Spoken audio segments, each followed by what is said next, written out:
Jusqu'à l'âge de 29 ans, j'ai complètement fui cette souffrance. C'était absolument impossible de la rencontrer. Donc je brûlais la vie par les deux bouts. Et là, je me dis, ok, j'y vais. Donc je suis arrivé ici en 2007. Et je suis tombé amoureux de cette communauté directement, en fait. Cette manière de manger ensemble, de se déplacer ensemble, de pratiquer ensemble, mais j'ai trouvé ça, mais directement, j'ai dit oui, ça y est, j'ai trouvé. Bienvenue dans Looping, des itinéraires d'aventuriers spirituels. Je vous emmène virevolter dans les multiples virages que prend la vie quand on commence à s'asseoir et à regarder à l'intérieur de soi.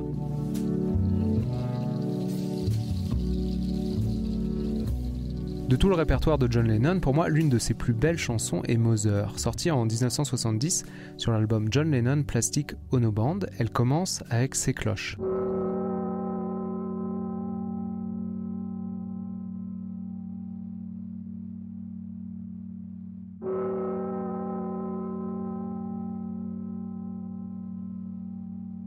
Ce sont des cloches d'enterrement, en fait, des cloches qui annoncent au jeune John que sa mère Julia vient de décéder dans un accident de voiture alors qu'il n'a que 17 ans.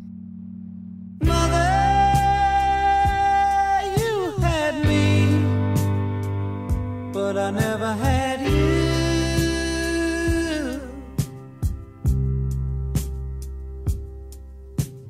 I wanted you. You didn't want me. Avec un père totalement absent, John Lennon grandit sans d'autres familles autour de lui que sa grand-mère. Et c'est elle qui va s'occuper de lui tant bien que mal lors de son adolescence. La voix qui va nous raconter son histoire aujourd'hui a connu le même destin initiatique. Tout comme le futur leader des Beatles, qui, lui, trouvera peu à peu sa famille d'adoption au sein de son groupe de rock, François va lui aussi naviguer sur les flots de la vie jusqu'à trouver sa communauté, son groupe d'adultes qui pourra le soutenir et lui permettre de trouver sa place dans le collectif.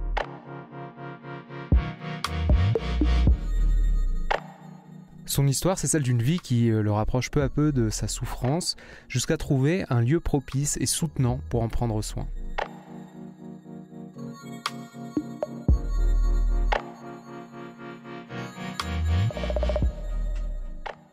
Des routes d'Amérique latine jusqu'au monastère du village des Pruniers en Dordogne, voici l'histoire de François, devenu depuis lors, vous allez le voir, frère bienveillance. Moi j'arrive en 1964 dans une famille avec un jeune couple. En fait, ma maman a 19 ans, mon papa en a 7 de plus, donc 25, 26. Alors mon père revient de la guerre d'Algérie. Je découvrirai plus tard qu'il est rentré traumatisé, mais à l'époque, personne ne dit rien, donc ça se sait pas, d'une certaine manière, je pense. Et puis ma mère, elle est née d'un couple parental plutôt âgé, avec un père assez autoritaire, et donc elle souffre beaucoup, elle est fille unique, elle n'a pas de liberté, donc elle cherche une porte de sortie. Et là, l'histoire qu'on me raconte, qui est mon père qui est en train de faire une formation de gendarme, passe dans la rue, ma mère l'attrape, voilà, quelque part elle arrive à s'échapper de l'emprise paternelle et à épouser mon père assez tôt, assez vite en fait, et puis moi j'apparais tout de suite. Il y a à la fois une certaine joie que je sois là, ça c'est quelque chose que j'ai touché ensuite dans différentes étapes de ma vie, en thérapie et dans la pratique. Il y a une ambivalence en fait, il y a une joie, parce que je suis le premier enfant, et donc il y a une joie pour mes parents d'avoir un enfant, mais en même temps ça vient trop vite. Ma mère, elle est complètement immature, elle n'a pas vécu son adolescence, donc pour elle c'est compliqué. C'est compliqué de se retrouver maman à 19 ans et d'avoir ce petit bonhomme dont il faut s'occuper. Donc il y a une sorte de blessure, d'abandon, parce que ma mère, elle est intermittente en fait. Elle est là et puis elle est plus là. Et quand elle est plus là, elle est plus du tout là. Puisqu'elle est absorbée en fait par son énergie d'adolescente qui a besoin d'aller se libérer, s'émanciper, etc. Et puis elle a aussi beaucoup de violence, beaucoup de colère parce qu'elle a été obligée de prendre sur elle, donc c'est assez conflictuel. Et puis j'ai un papa, lui, donc traumatisé, avec une très très grande sensibilité, très doux, qui a pris refuge dans l'énergie de ma mère, qui a une énergie vitale immense. Donc là, j'ai beaucoup de gratitude pour ma maman qui m'a transmis un feu très important et une joie de vivre aussi. Et puis j'ai la sensibilité de mon papa, quelque chose de très doux, de très à l'écoute, de très attentif, mais qui a été profondément fragilisé par cette guerre en Algérie. Ensuite, il y a un petit frère qui arrive, 2 ans après, une petite sœur 7-8 ans après. Et là, il y a un événement qui se produit. Ma mère décède dans un accident d'avion à 29 ans, donc 10 ans après ma naissance. Et mon père se suicide quelques mois après. Trop dur, donc impossible pour lui de survivre à ça. Donc voilà, donc il y a 10 ans de vie ensemble, avec beaucoup de bonheur, beaucoup de joie, et en même temps une certaine tension, un peu de brutalité, pas toujours facile, avec ma maman surtout. Et puis après, il y a ce truc qui fait que ça disparaît complètement. Donc il y a pour moi un chemin initiatique qui commence.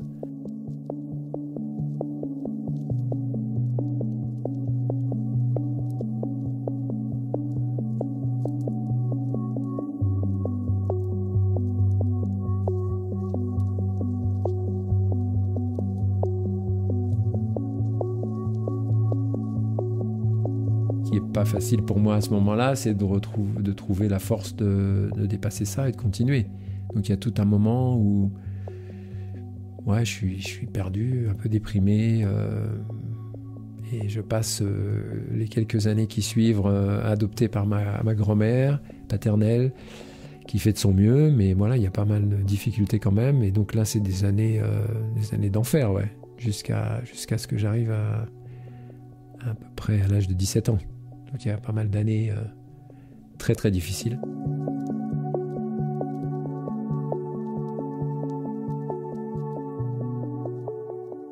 Et puis ensuite, à l'âge de 17 ans, j'ai trouvé une communauté d'adultes bienveillants. Je me suis retrouvé à faire de l'animation dans des quartiers en Mayenne, à côté de Laval, dans les quartiers défavorisés. Et ça m'a beaucoup aidé. Je me suis retrouvé dans une communauté d'adultes qui avaient le cœur ouvert, qui essayaient vraiment de faire du mieux qu'ils pouvaient pour soutenir ces enfants en particulier dans les quartiers défavorisés. Et là j'ai commencé à trouver ma première sangha, on va dire. Sangha d'animateur. Des gens joyeux, il y avait de la musique, il y avait des projets pédagogiques, il y avait une envie de contribuer, de servir. Donc ça m'a beaucoup aidé. Et puis c'est ça qui m'a amené à faire des études de psycho aussi, du coup, après. Au contact des enfants, en fait, au contact de la souffrance, je dirais. De ces familles, en fait, beaucoup de familles d'émigrés dans les quartiers populaires, en fait. Et puis, je pense profondément à ma propre souffrance en miroir, mais que je ne pouvais pas du tout rencontrer à ce moment-là. Et je ne savais pas trop quoi faire. Et là, il y avait une sorte de truc qui disait, si je peux comprendre mieux, je pourrais aider mieux. En gros, c'était ça, quoi. Mais je pense qu'à la base, c'était surtout me comprendre mieux et m'aider mieux, mais c'était pas encore possible de me le formuler comme ça, donc c'était projeté sur les autres. Voilà, donc j'enclenche à ce moment-là des études de psycho. Mais il y a eu un moment donné, au bout de ma 4e année de psycho, j'ai fait une dépression. Je me suis retrouvé quelques mois avec vraiment une dépression forte. Et là j'ai vu sombre, j'ai vu noir. Et là, je me suis dit, oh la vache.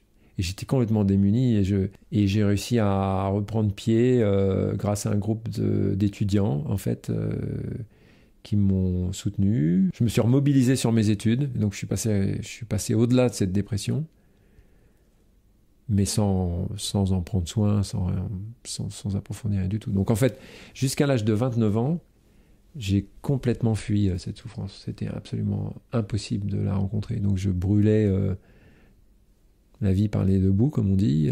Comme j'avais beaucoup d'énergie vitale, beaucoup d'élan, j'arrivais à peu près à toujours courir plus vite que ma souffrance et à remplir et à compenser et à mettre de la vie, en fait. Donc, je faisais beaucoup de choses. Des amis, partir en week-end, aller faire de l'escalade, aller faire des balades au bord de la mer.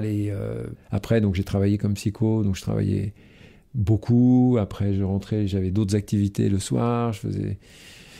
Tout était suroccupé.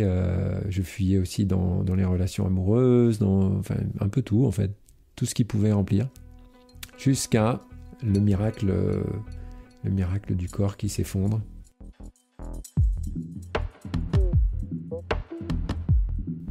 Jusqu'à un burn-out sérieux. Donc voilà, ça m'a sauvé. Corps qui commence à dysfonctionner complètement, des vertiges, des maux de ventre, et puis une incapacité à se mobiliser, à travailler, complètement incapable de faire quoi que ce soit. Je me suis juste rendu compte qu'en fait, je ne pouvais plus fonctionner, je ne pouvais plus travailler. Et là, il y a eu une sorte d'instinct de survie où il y a ce rêve d'enfant qui est remonté, de liberté en fait, de dire voilà, je veux voyager, je veux vivre. En fait, il y avait un truc qui dit je veux vivre. Et je fais aussi la rencontre de la mère de mes filles, donc qui deviendra la maman de mes filles après, qui elle avait déjà une ouverture sur le monde intérieur et qui petit à petit va me permettre d'ouvrir cette porte et de commencer à voir qu'il y a toute une dimension de moi-même que j'essaye de couvrir depuis longtemps. Donc je vais réouvrir ça petit à petit. Du coup, on part en Amérique du Sud dans les années 90 avec le sac à dos pour changer complètement d'environnement, et on va rester 1 an en Amérique du Sud, ensuite pratiquement 1 an en Asie. Je vais entamer mon processus de retour à l'intérieur, de rencontre avec moi-même, de guérison, de reconnexion petit à petit dans ces 2 années-là en fait.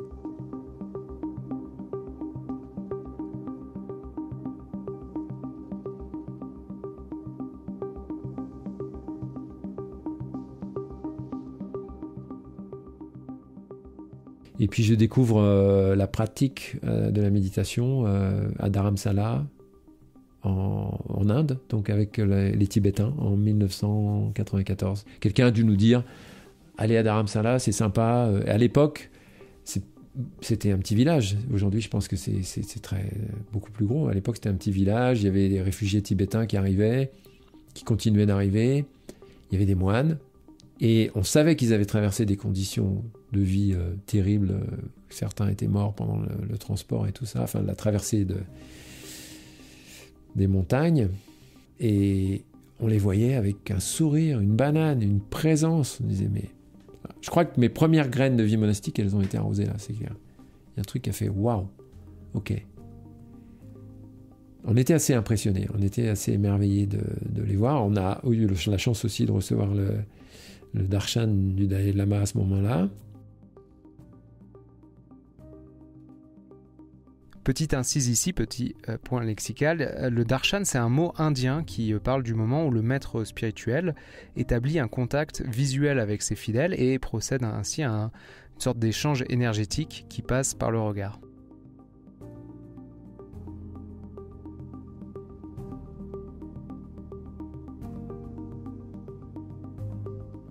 Je me souviens d'une anecdote qui me fait toujours marrer, parce que ça, c'est vraiment la bonté des Tibétains et des bouddhistes en général. Il y a, autour de la résidence du Dalai Lama, il y a un parcours de pèlerinage, en fait, avec beaucoup de rouleaux de prière. Et nous, on est partis à l'envers. Sans savoir, on est partis à l'envers. Donc, on croisait tout le monde. Et les gens, ils nous souriaient. Tout du long, les gens nous ont souri. Personne ne nous a jamais dit « Les gars, vous êtes à l'envers ». J'ai trouvé ça incroyable. On s'est rendu compte après qu'en fait, on avait fait le parcours complètement à l'envers. Et puis, on s'est retrouvés à s'inscrire dans une retraite. Je me rappelle, ça s'appelait Tushita Retreat Center, dans les montagnes. Et là, c'est la première découverte de la pratique de la méditation. Et il n'y avait pas, dans ce centre-là, il n'y avait pas tellement ce côté cérémoniel, ritualisé. Il y avait plus la pratique de la méditation basique, autour à la respiration, au corps. Il y a une image qui me revient, je me souviens, ils avaient de l'encens tibétain qui est pas comme l'encens indien en fait, qui est beaucoup plus doux, beaucoup plus naturel. Et je me souviens, j'étais hébergé dans un grand dortoir, et je me souviens de m'asseoir sur le lit, de regarder par la fenêtre, d'allumer un encens. Et là, il y a quelque chose qui se passe. Il y a quelque chose de l'ordre de... comme un grand ciel ouvert en fait, quelque chose qui d'un coup respire différemment. qui se relie, qui s'apaise, qui s'émerveille. Et je me souviens de voir la fumée de l'encens qui monte. C'est marrant, cette image, elle revient assez présente dans mon esprit. Il y a quelque chose qui, à ce moment-là, je pense, se retrouve, je dirais. C'est comme si je me retrouvais avec moi-même après m'être perdu pendant toutes ces années. D'un coup, il y a comme une reconnexion, ouais, quelque chose. Et ouais, il y a une douceur, il y a une paix, il y a une tranquillité, il y a un silence. Il y a un silence. Il y a quelque chose qui donne envie de continuer, en fait. Qui se dit, waouh, dans cette direction-là, c'est bon. Il y a quelque chose de bon. Alors que avant ça, je dirais que c'est très agité. Il y a beaucoup de bruit, il y a toujours du mouvement, il y a toujours une recherche dans tous les sens, mais il y a quelque chose qui n'arrive pas à se poser. Peut-être c'est la première fois, à ce moment-là, c'est peut-être la première fois que je me pose vraiment. On était plutôt chacun en train de vivre notre expérience pendant la retraite. On n'a pas vraiment vécu ça ensemble. Mais ce parcours à deux a été super important. Ça a été vraiment, ouais, pour moi, le fait d'avoir une compagne et qui a cette capacité à s'intérioriser, qui a cette sensibilité, une grande qualité d'écoute, et puis qui aime la vie aussi. Donc on a cultivé ça ensemble. Elle portait aussi ses propres valises, hein, donc il y avait aussi des choses qui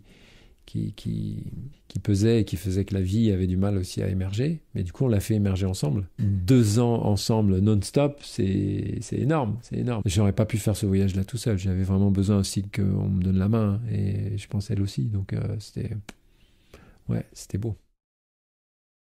On est sorti de là, et pour moi, il y a eu vraiment là, effectivement, un déclencheur qui a fait que quand on est rentré en France, après on a continué notre parcours, tout ça, et puis Sabine est tombée enceinte, donc on est rentré pour accueillir notre première fille ici en France. Et là, on a continué à pratiquer. On a pratiqué la méditation assise pendant des années, comme ça, et puis le yoga aussi, puisqu'elle faisait du yoga. Nous, on va se retrouver parents très très vite. Donc en fait, on n'a pas trop le temps de se poser 50 000 questions. Il faut quand même assez vite activer les choses. Donc donc on va se réinstaller ensemble. On va s'installer ensemble dans un appartement à Nantes, je me souviens, pour accueillir Eléa, notre fille. Les premiers mois, c'est vrai qu'on est un peu déboussolés, quand même un petit peu désorientés. Mais en même temps, il faut dire aussi que je pense tous les deux, on arrivait un petit peu à la fin du voyage. Il y avait aussi un truc cette forme d'errance, à un moment donné, à ses limites. On peut tourner en rond aussi un petit peu. Donc moi, je reprends une activité de psycho, mais de manière très différente de ce que j'ai fait avant. Choisissant vraiment ce que je veux faire, en prenant mon temps, en faisant beaucoup moins. Et surtout, à ce moment-là, je deviens psychothérapeute, alors qu'avant, j'étais pas psychothérapeute. Et puis, il y a la joie d'accueillir cette petite fille qui arrive. Alors ça, c'est tellement merveilleux. Ouais, j'avais vraiment très envie d'être papa. Et voilà, là, c'est la grosse claque, quoi. C'est d'un coup, il y a un maître qui rentre à la maison, quoi. Par exemple, comme elle dormait très peu et qu'elle avait des problèmes de sommeil, elle va nous initier à ce que c'est que d'être fatigué pendant des semaines et des mois et à trouver comment pouvoir fonctionner, vivre en étant bien fatigué. Et puis après, il va y en avoir une deuxième fille assez peu de temps après. Elles ont que 18 mois d'écart, Lucia. Et moi, je décide aussi, après quelques mois, une fois que les deux sont là, je décide aussi d'arrêter de travailler pendant quelques temps. Je pense que ça doit bientôt au moins 6 mois, je pense. J'ai pas attendu qu'il y ait des congés parentaux aujourd'hui pour faire ça. J'ai décidé d'arrêter de travailler et j'ai consacré au moins 6 mois, je pense, à mes 2 filles à 100%.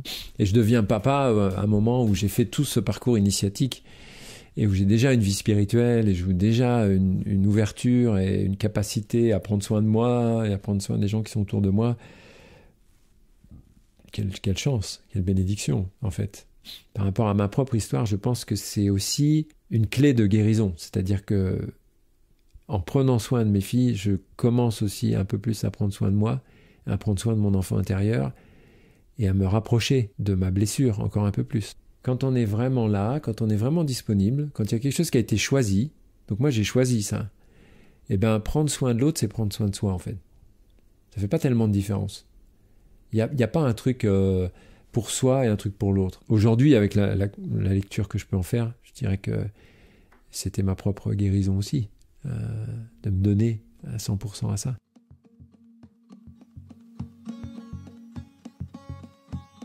En rentrant en France, François et Sabine décident de se marier. Sauf que le soir de leur nuit de noces, elle lui annonce avoir des sentiments pour une autre personne. En l'occurrence, leur meilleur ami et témoin de mariage. Alors que tout semblait s'enchaîner parfaitement, nouveau choc. La famille que François avait envisagée va en réalité s'écrire autrement. Je pratique la méditation à la maison tout seul, et puis au bout d'un moment, au bout de quelques années, je vois bien que je tourne un peu en rond quand même, qu'il me manque quelque chose. Bon, puis les filles grandissent un peu, donc j'ai un peu plus de temps. Ouais, je me remets un peu en recherche, on va dire. En recherche d'une guidance, d'un accompagnement, qui m'amène d'abord à Vipassana Goenka, donc je fais ça. Je le sais pas à ce moment-là, mais ce que je cherche, c'est une sangha, c'est une communauté. Je le sens un peu, il y a comme un endroit, en plus moi qui n'ai plus de famille, bon, forcément, il y a comme un truc... Alors j'avais ma famille avec mes enfants, avec les amis, tout ça, mais il y a un endroit qui cherche la communauté, la sangha, et la vie en 2007 fait que par plusieurs réseaux, 3 réseaux différents, 3 personnes me parlent du village des Pruniers. Alors que j'habitais pas très loin, j'habitais à Nantes, donc j'étais pas très loin, j'aurais pu connaître bien avant, mais ça s'était jamais présenté à moi, et là d'un coup ça se présente.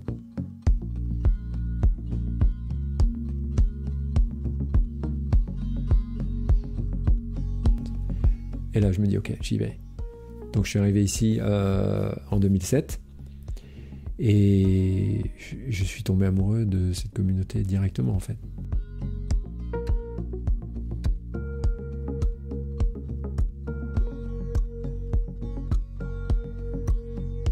Avant même de rencontrer Thich Nhat Hanh, le fondateur, que j'ai vu que quelques jours après mon arrivée, l'art de vivre en fait, la manière de vivre, en plus je suis venu à ce moment-là en couple, j'étais chez les sœurs, cette fraîcheur qu'elles portaient, cet accueil qu'elles nous ont fait, cette manière de manger ensemble, de se déplacer ensemble, de pratiquer ensemble, mais j'ai trouvé ça, mais directement j'ai dit oui, ça y est, j'ai trouvé.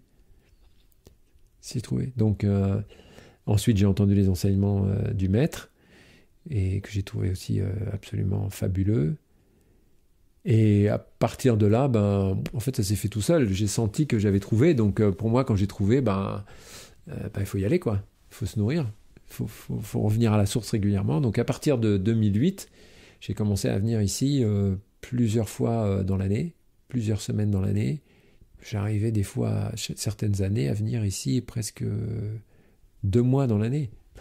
Parce qu'en plus, après, je suis devenu bénévole, en particulier l'été. Comme l'été, j'avais plus de temps. Je venais avec mes filles, je m'occupais des enfants, je suis devenu membre de l'Interêtre. Ici, on a une possibilité de s'engager encore un peu plus. C'est un ordre intermédiaire entre les laïcs et les monastiques.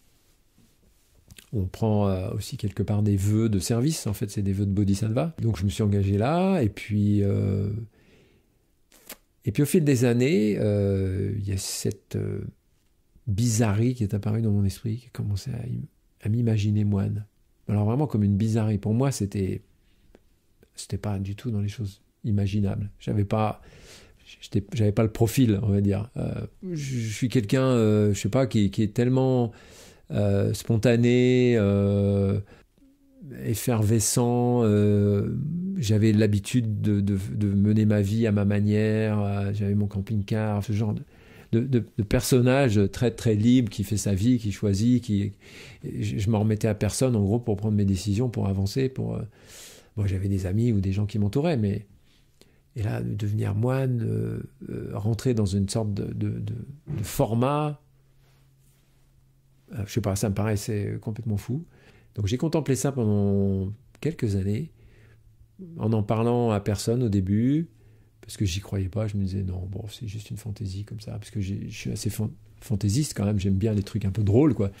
Et puis en plus, j'arrivais à l'âge limite. Ici, on ne peut rentrer dans la vie monastique que jusqu'à 50 ans.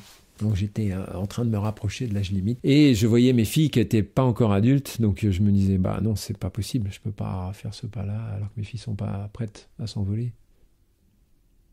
Voilà.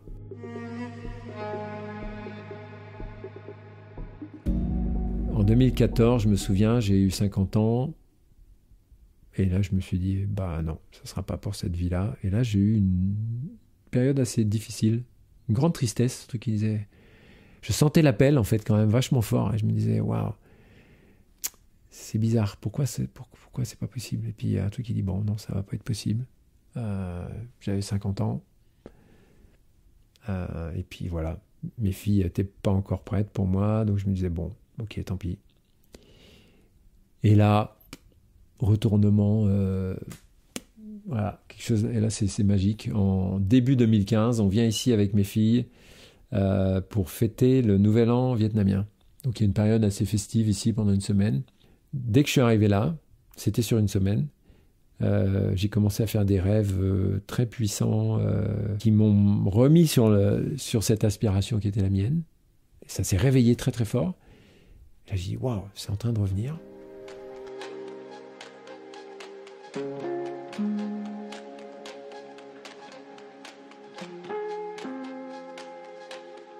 Et pendant le TET, le matin, il y a des oracles en fait. On peut poser une question à la communauté sur quelque chose d'important pour notre vie. On avance de jour en jour et puis au bout du 3 ou 4e jour, je me décide à en parler avec mes filles. Je crois que c'est la première fois que je leur dis vraiment en fait que j'ai cette aspiration. Je leur raconte mes rêves. Je leur demande à ce moment-là, en gros, si ce serait OK pour elles et si elles seraient prêtes si c'est le moment quoi, si elles seraient prêtes à ça. Et il y en a une qui me dit, l'aînée, elle me dit, oui papa, tu nous as de toute façon tellement donné que maintenant, si tu peux donner à d'autres, c'est génial. Donc pour moi, c'est super. La plus jeune, qui était encore en terminale, elle me dit, bon d'accord, mais pas trop vite quand même. Prends le temps qu'on fasse la transition ensemble. Je dis OK. Et je me souviens, on descendait au hameau du bas, depuis le hameau du haut. Et on est arrivé au hameau du bas. Et il y avait une session d'oracle. Et là, je ne sais pas comment ça s'est fait, mais par magie, je me suis retrouvé à me lever, à aller demander devant la communauté, poser ma question. Et la question, c'était, est-ce que c'est le moment pour moi de devenir monastique? Est-ce que la communauté serait prête à m'accueillir?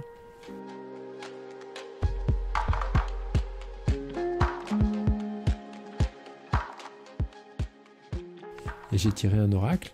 Donc c'est un oracle, c'est un extrait de poésie. C'était en vietnamien.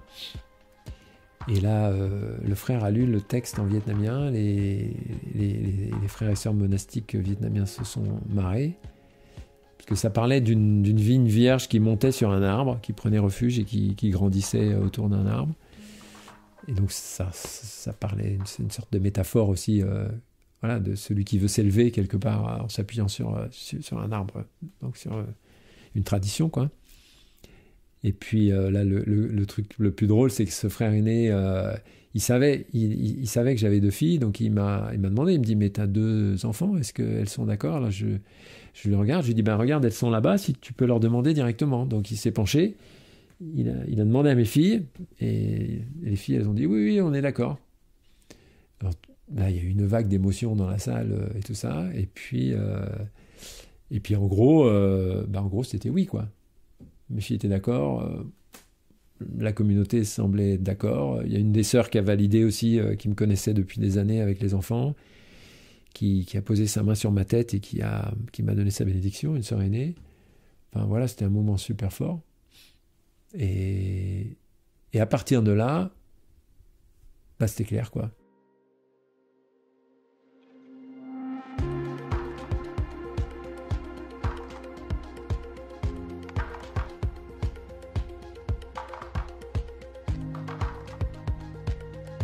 En fait, tout ce qui semblait ne pas être possible est devenu possible en l'espace d'un instant. Ça s'est manifesté. Donc, avec la force de ce moment-là, il y a un truc en moi qui a dit, bon, maintenant c'est parti. On enclenche.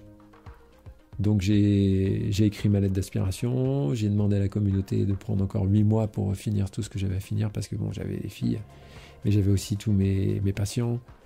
Je voulais faire des transitions en douceur, faire ça bien, prendre le temps aussi. J'avais une maison, enfin tout ce tout ce qu'il y avait à faire. Et j'ai pris 8 mois pour faire ça. Et je suis arrivé ici, du coup je suis arrivé à pied, je suis parti de Nantes jusqu'à ici, j'ai mis 3 semaines, parce qu'une fois que tout était fait, je me suis dit c'est pas la peine que je me presse. Je suis arrivé ici pour la retraite d'hiver en 2015, pour postuler pour devenir aspirant.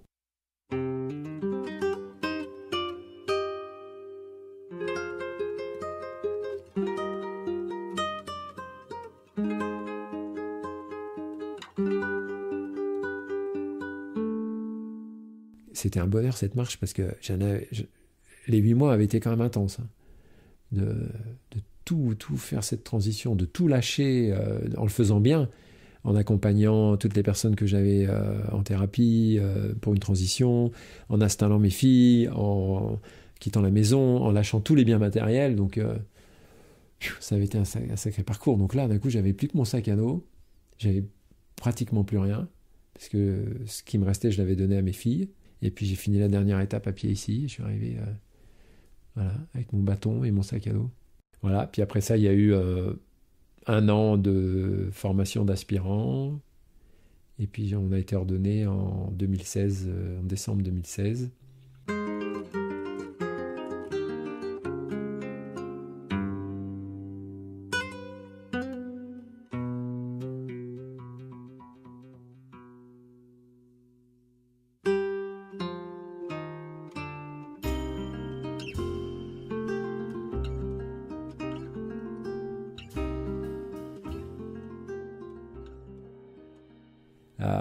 Et ce que je trouve vraiment génial et que j'aime, c'est que comme ici, on a fait le choix de vivre en communauté et qu'on est une sangha, eh bien, il y a quelque chose de l'ordre du personnel qui disparaît. Cette partie d'identification à la personnalité, à soi-même, à c'est moi qui agis, c'est moi le thérapeute qui soigne, tout ce qu'on fait, la communauté du village des Pruniers, on le fait ensemble. Il y a rien qui est fait individuellement. Ça n'existe pas en fait. Même là, moi qui suis en train d'enregistrer ce podcast avec toi, je suis une cellule de cette communauté en fait. Je suis une manifestation de ce qui est en train de se vivre dans la communauté. Même si ça passe par ma voix, je sens que je suis imprégné en fait de l'ensemble de ce que je vis ici. Et quand on facilite des retraites ou quand on accompagne des gens, on est toujours en collectif. Et ça, c'est génial parce qu'en fait, l'ego ne peut pas non plus attraper ça comme étant c'est moi qui. Ça fait tellement de bien. Parce que aussi, il n'y a pas la pression sur les épaules de se dire c'est moi qui dois incarner quelque chose de l'ordre du sacré ou je ne sais quoi. Pas du tout, en fait.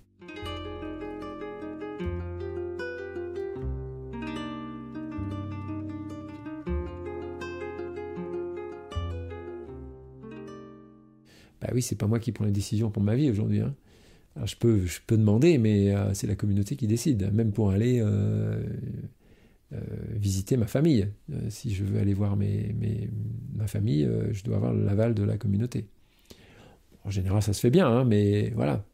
Mais ce qui est génial, c'est que c'est aussi, c'est peut-être la plus forte initiation que j'ai jamais reçue de toute mon existence, là. Celle d'apprendre à lâcher prise, confier sans remettre, et en faisant l'expérience qu'à chaque fois, il y a une sagesse collective qui est bien plus grande que la mienne. Et que même si moi, je crois savoir ce qui est bon, eh ben, en fait, si je m'en remets à plus grand, ce sera encore bien meilleur. J'aime beaucoup cette sensation de faire partie de quelque chose qui me dépasse, qui est beaucoup plus grand que moi, dans lequel je peux contribuer, dans lequel je peux soutenir et être soutenu en même temps, dans lequel je peux être complètement vulnérable, par exemple. Alors qu'en tant que psychothérapeute, c'était beaucoup plus difficile d'être complètement vulnérable dans une séance avec quelqu'un. Ça m'arrivait de le faire, mais c'est pas toujours évident. Il y a comme un truc dans le cadre, qui fait que c'est pas permis ou c'est compliqué. Ici, aucun problème. Je peux être dans un partage, faciliter un partage et fondre en larmes. Et je me souviens, il n'y a pas si longtemps que ça, après le Covid, quand on a réouvert, on a fait la première retraite Wake Up ici après le Covid. Je facilitais un groupe, on appelait ça une famille ici, donc d'une vingtaine de jeunes. Et je me souviens d'écouter certains de leurs partages, des souffrances qu'ils ont traversées pendant le Covid. Et d'un coup, je sens vers la fin du partage que ça m'a tellement touché et je me sens mais vraiment en reliance avec ce qu'ils ont vécu et en chagrin de ne pas avoir pu être là pour eux, qu'on n'ait pas pu continuer ensemble en fait à se soutenir, mais qu'on ait été séparés, que je pars dans une crise de larmes, mais comme ça arrive de temps en temps, c'est quand même assez rare, mais alors là vraiment des vagues de larmes, et là je sens la joie profonde de pouvoir partager ça et me laisser aller dans cette vague de larmes, alors que c'est le premier jour de la retraite, c'est le premier partage, il y en a quelques-uns qui viennent pour la première fois, mais il y a l'énergie collective, il y a comme un truc qui embrasse ça, et moi je me sens super à l'aise avec ça, et je peux te dire que la semaine qu'on a passée derrière ça, c'était phénoménal, parce qu'à partir du moment où celui qui est censé accompagner ça montre la voie de cette vulnérabilité, de cette capacité à être vrai, à lâcher et à accompagner cette vague pleinement, waouh. Quem me deu a salvação foi meu amor. Quem me deu a salvação foi meu amor. Vou tentar escutar os meus guias lá no. Quem me deu a salvação foi meu amor. Quem me deu a salvação. Au début de cet épisode, je vous parlais du titre Mother de John Lennon. Dans cette chanson autobiographique, il exprime deux choses. D'abord, c'est un au revoir à ses parents, disparus alors qu'il était encore très jeune. Et ensuite, en s'adressant cette fois à ses propres enfants, il les implore de ne pas faire comme lui, de ne pas passer sa vie à courir à toute allure pour fuir sa tristesse.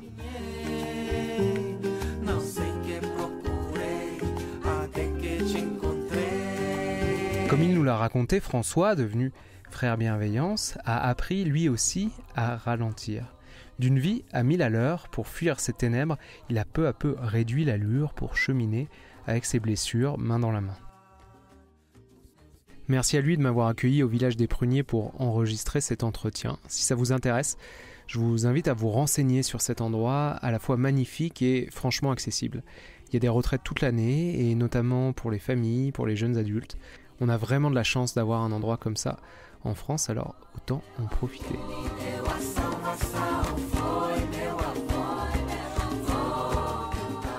Si vous aussi vous voulez aider ce podcast à grandir, vous pouvez en parler autour de vous, à certaines personnes qui pourraient être intéressées par ces récits de méditation. Vous pouvez aussi me laisser un commentaire sur la page de l'émission, sur Instagram, ou encore écrire un avis sur la page Apple Podcast. Toutes ces petites actions me vont droit au cœur et sont très utiles pour aider le podcast à prendre une nouvelle dimension.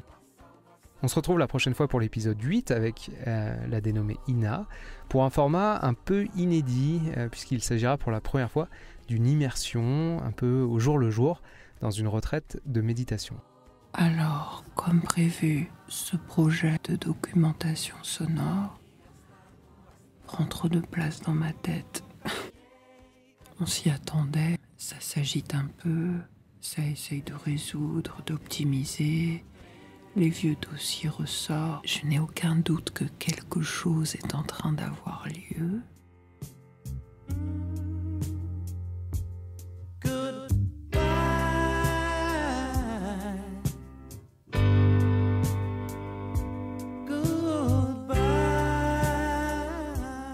Merci d'avoir écouté cet épisode jusqu'au bout, on se retrouve très bientôt. D'ici là, si vous croisez la sagesse qui prend des ronds-points à contresens, souriez-lui paisiblement, elle va finir par trouver son chemin toute seule. Bonne méditation à toutes et à tous, à la prochaine. Ciao, bye bye.